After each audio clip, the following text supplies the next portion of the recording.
ก็สุขสบายดีพี่น้องมื้อนี้พาอัดคลิปพาพี่น้องไปชมธรรมศาสตร์แกงอะล่องพี่น้องเอ้ยเดี๋ยวนี้น้ำลายเนาะคั่วกับน้ำเอาไปหมดแล้วพี่น้องเอ้ยเหลือแต่ข้าวคำเหือนี่แหละ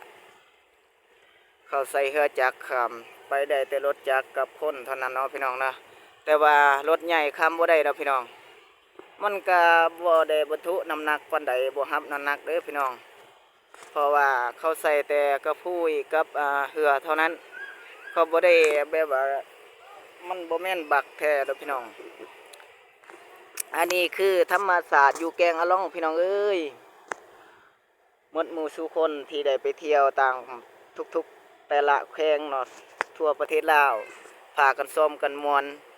ปีหน้าจะเขาสิเฮ็ดหรือบ่สะพานไม้ไล่ยังบ่ฮู้จักพี่น้องเนาะขอกำว่าสบายดีลาไปก่อนเด้อพี่